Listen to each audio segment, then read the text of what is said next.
लेकिन क्योंकि मैं विपक्ष में हूँ तो आपसे बस ये कहना चाहती हूँ कि अभी वक्त है 27 के आने में, लेकिन फिर भी हमें नियत और इरादा आज से ही मजबूत करना होगा कि 2027 का जो चुनाव होगा, जो उत्तर प्रदेश की सरकार बनाने के लिए होगा, उसमें आप लोग तैयारी करें कि हम सबको एकजुट होकर समाजवादी पार्टी को जिताना है। प्रत्याशी कोई भी हो, हमारा काम है कि हम हर जगह से समाजवादी पार्टी को मजबूत करें, क्योंकि 10 साल हो गए इस नापाक सरकार को झेलते हुए। अब अगर 5 साल के लिए ये फिर से हम पे काबिज हो गई तो पता नहीं कैसे कैसे कानून ये लोग लागू करेंगे।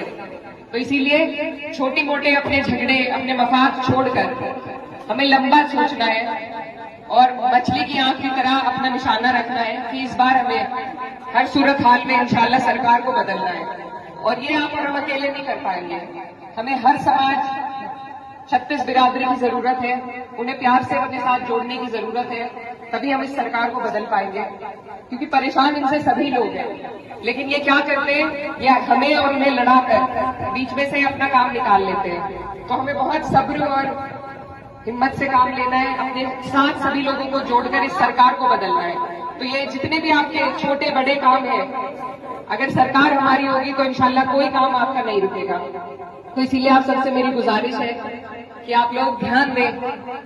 अब इन्होंने एक FIR शुरू किया है बिहार में, तो अपने जो कागज हैं आपके, उनका आप एहतियात रखें, कोई बताने नहीं आएगा, क्योंकि ये चाहते ही नहीं है कि हमारे कागज पूरे हों। असम में जो लोग वोट नहीं डालते हैं, उनका ये आज उनकी नागरिकता भी छीनने का काम कर रहे हैं। तो ये मैं सिर्फ अपने फायदे के लिए नहीं कह रही कि आप वोट बनवाओगे और मुझे वोट दोगे, लेकिन अगर कोई शिनाख्ती हमारी इस मुल्क में सबसे मुकम्मल है तो वो यही है कि हम वोट देते हैं या नहीं देते।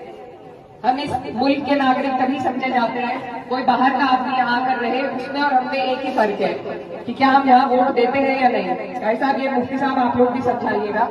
तो अपनी शिनाख्ती इस मुल्क के नागरिक होने के लिए सबसे जरूरी अगर कुछ है तो वो आपके कागज पूरे होने चाहिए, आपके वोट बने होने चाहिए।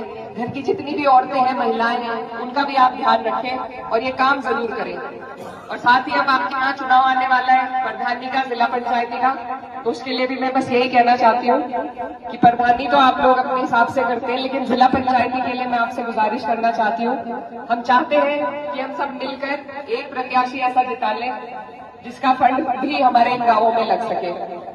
हम लोग इधर उधर अपने समझौते कर लेते हैं, उससे ये होता है कि यहाँ तक आप तक कोई भी काम नहीं पहुँच पाता। तो ऐसा ना करें। मैं आपकी बहन हूँ, बेटी हूँ, और आपसे यही गुजारिश करने आई हूँ कि हम जो प्रत्याशी आपके बीच में भेजेंगे, आपकी सहमति से आप लोग सब उसका साथ